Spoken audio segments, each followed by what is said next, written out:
Most men who start this process never finish it, not because they were weak, because they found out the truth too late. The Green Beret doesn't break your body. It breaks the version of yourself you thought was enough. And it does it, rank by rank, for the next 38 years. This is the dark side of every Green Beret rank.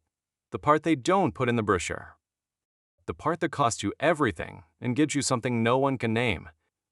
Level 1, THE, candidate, age 19. You are 19 years old. You walked in, nobody dragged you. You had the number memorized. Special Forces assessment and selection. 2 years of running before sunrise, push-ups before anyone woke up. You were ready. You weren't. The first thing selection breaks isn't your legs. It isn't your lungs. It's your certainty. The cadre don't scream. They don't perform. They just watch, quietly, and log what they see. No drama, no second chances. Just a clipboard and a pen. Day 4. The man next to you, Torres, fastest runner at intake. 6-minute mile. He puts his rut down on a trail. No injury, no tears. He just signs the withdrawal form in 30 seconds. Doesn't look at anyone. And you realize the enemy was never the mountain. It was always the voice inside that writes the reasonable excuse for stopping. 60% of the men who started with you are gone by week 3. You are still here, not because you were the best, because you didn't listen to that voice. Not yet. Level 2 THEQ course student, age 20. You passed SFAS, barely. Your evaluation says, needs improvement in team communication. You tape it to your wall. You read it every morning. The Q course runs 18 months. You will learn to operate weapons from 4 different countries. Soviet rifles, Warsaw Pact machine guns, mortars you've never seen before. Not to shoot them, to teach others to shoot them. In villages, in languages you don't speak, to men who are terrified. Your instructor Briggs, 2 tours in El Salvador, never talks. About them, tells you on day 1. You're not learning to shoot. You're learning to teach shooting to someone who has never held a rifle and is shaking. That reframes everything. Field exercises run 72 hours on 4 hours of sleep. You plan ambushes at 2 a.m. by red flashlight, writing orders on your knee. Then Robin Sage, 3 weeks in real towns with real locals, running a fictional guerrilla resistance. Nobody hands you trust because of your uniform. You failed the first meeting. You came in too tactical, too American. The role player tells you afterwards, still in character. You talk to me like I was a problem you were solving.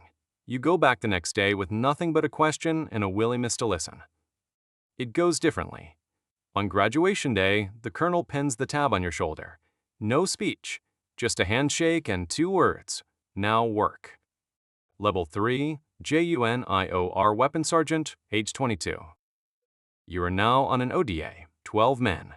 On paper, they can advise a foreign army, conduct raids, disappear before dawn. In reality, you are the new guy.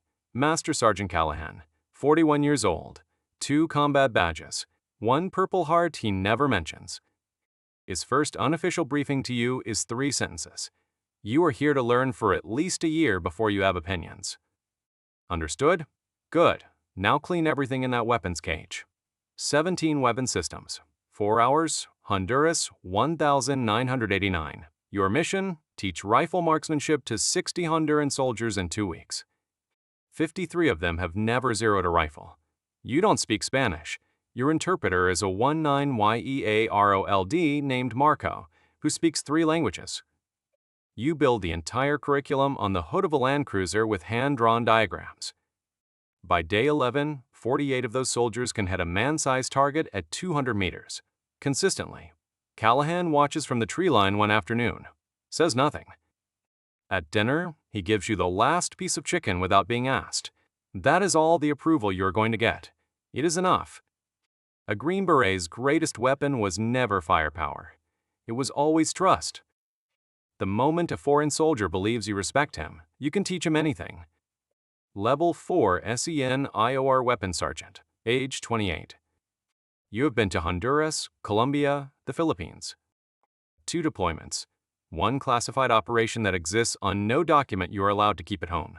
Bosnia, 1,995. The war is over on paper. On the ground, it still smells like war. Your mission: train a newly reconstituted Bosnian unit, Bosniaks and Croats, who 18 months ago may have been shooting at each other. Now they are expected to patrol the same hills. First 3 days, silence. They train without speaking, eat separately, watch each other with eyes that have seen too much. Day 4, you set up an exercise that requires a 3-man team, 1 Bosniak, 1 Croat, 1 either. They cannot pass as individuals. They pass or fail to gay. About them, level 5, the warrant officer, age 33. October 2001. Your team is among the first forces to enter Afghanistan. You insert by helicopter into a valley north of Kandahar. No roads, no base, no reliable maps. The CIA liaison smells like a cave. He probably has been living in one. Your mission? Link up with a Northern Alliance commander named Ferd. He has fought the Taliban since 1996. He doesn't trust Americans. He doesn't trust anyone who hasn't bled on Afghan soil. 2 hours into the meeting, tea, silence, watching, the captain defers to you. You don't talk about weapons or air power. You ask Ferd about the pass. Who has held it? What seasons are hardest? What does men need? Ferd leans forward for the first time. You ask the right question. What follows? 12 Americans, 300 Afghan fighters, precision airstrikes. A Taliban position held for 4 years collapsed in 11 days. No American killed. At the debrief, a 2-star general asks how 12 men did what a battalion couldn't. Your captain answers, "We didn't, sir. They did. We just helped them believe they could." Unconventional warfare is not a second option. It is a completely different theory of war, one where the human terrain is more decisive than any weapon ever built. Level 6, THE Team Sergeant, age 38. 3 captains have rotated through your team in 4 years. You have been the constant. Mosul, Iraq, 2004. The city is fracturing. Conventional units move in armored columns at speed. They don't stop, they don't talk. They project force without presence. And presence is the only currency that matters in a neighborhood where loyalty is rented by the week. You move on foot. You visit the same 3 shops every morning. You learn the shopkeepers' children's names. You attend a funeral for a man your team never met because your interpreter said his family had influence, and grief is the only honest currency left in that district. 8 weeks pass. Then Abu Khalil, 60 years old, 3 sons dead, trusts no one, agrees to meet. You drink tea. You ask about the neighborhood, what it looked like before, what he wants it to look like for his grandchildren.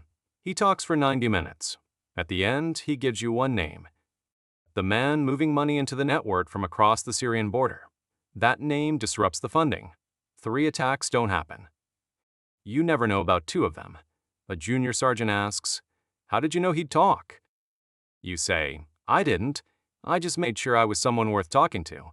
Whatever those 12 men are, that is what America is, to every person in that street. You carry that weight every time you walk out the gate. Level 7, COMPANY Sergeant Major, age 44. You're no longer on a team. That is the first loss, and it is real. The wars are in their 2nd decade. The force is tired. It doesn't show in the field. These men would never allow that. But you see it in what they don't say. The team sergeant who mentions his daughter's birthday and immediately changes the subject. The senior medic who laughs too quickly at things that aren't funny. Dominguez. 7 deployments. 2 silver stars. Starts missing morning formation. Never dramatically. Always a reasonable explanation. His team sergeant covers for him out of loyal. Nice die. You pull Dominguez aside. Park lot. Lean against a truck. Say nothing official. You ask him what he's dreaming about. He looks at you a long time. Then he tells you. You make 3 phone calls the next morning. Within a week, he is in a program that exists on no public document, but has existed in the SF community since the MID-90S. 90 days. He comes back. 2 years later, he is a team sergeant. The most important operation a senior NCO will ever run is not in a foreign country. It is in the team room. Every morning. Level 8 Battalion Commander, age 47. It is 2011. The Bin Laden raid just happened. SEALs are on every magazine cover. Senators think special operations is the answer to everything. Generals are learning to promise things it cannot deliver. A one-star pulls you aside at SOCOM headquarters. What do Green Berets do that SEALs can't? You think about Ferd, about Abu Khalil's tea, about Branko clearing that malfunction without a word. We stay long enough to matter to someone. He writes it down. Back at Fort Campbell, you fight to protect your battalion's long-gain missions from being converted to direct action rotations. Direct action produces visible results, photographable, briefable. Foreign internal defense produces results that take 5 years to measure and don't make press releases. You lose 2 arguments, you win 1. The one you win preserves a 6-month mission in West Africa that nobody at the Pentagon has heard of, and that quietly produces a counterterrorism partnership still functioning 15 years later. That result will never appear in any article about you. It has to be enough. Level 9 GROUP Commander, age 52. You command 3,500 soldiers. Your wife jokes, without quite joking, that she doesn't know who she married anymore. You testify before a Senate subcommittee. Committee members have preloaded questions designed for headlines, not understanding. You answer carefully. But the most important audience isn't the senators. It is the junior sergeant watching on a laptop in a team room at Fort Bragg, wondering if the people above him understand what he actually does. You try to be the version of this testimony he doesn't have to be ashamed of. Your greatest enemy at this level isn't a foreign threat. It is institutional gravity. The tendency of every large structure to optimize for its own survival rather than its original purpose. Processes accumulate. Briefings multiply. The ratio of people who support the mission to people who execute it shifts year by year toward the wrong end. You fight it where you can. You lose more than you win. But you protect the team. Always the team.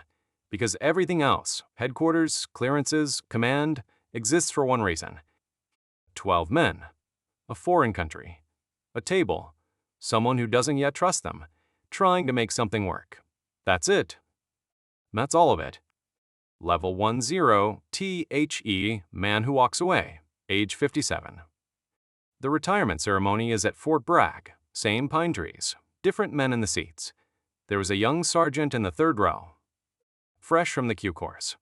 Lean, quiet, deliberate, watching you with an expression you cannot read from the podium. Not reverence, calibration. He is measuring something. You were that man once. You know exactly what he is measuring. He is trying to figure out if the finish line is worth the road. The general gives a speech. It covers the deployments, the awards, the commands. It does not mention Torres sitting down on the trail in 1987. It does not mention Marco, the 19YEAROLD interpreter who taught you more about communication than the Q course did. It doesn't mention Abuka, Lil's tea, or Dominguez in the parking lot, or the argument in Tampa that saved a mission nobody photographed. The speech describes the record. It cannot describe the education. That night, after everyone is asleep, you sit on the back porch. No debrief, no after-action review. Just the dark and the sound of something in the yard and the feeling that something very long has ended. You don't feel regret. You feel the shape of a life built on one particular commitment. To show up, to stay, to make yourself worth trusting, and to leave every person you worked with slightly more capable than you found them. And somewhere, in a country you are not allowed to name, there is a soldier who can field strip a weapon he didn't grow up with, hit a target at distance, and lead men through terrain he has never seen. Because someone drove 4 hours on a dirt road to be there. He doesn't know your name, he never will. That is how you know it worked. Green Berets don't build monuments. They build capability. And capability, unlike monuments, doesn't need your name on it to stand. And if even one part of the story stayed with you, if you understand what it means to build something that lasts, even when no one knows your name, then don't let this be the last story you hear. Subscribe, because the stories they don't tell are the ones worth remembering, and we're just getting started.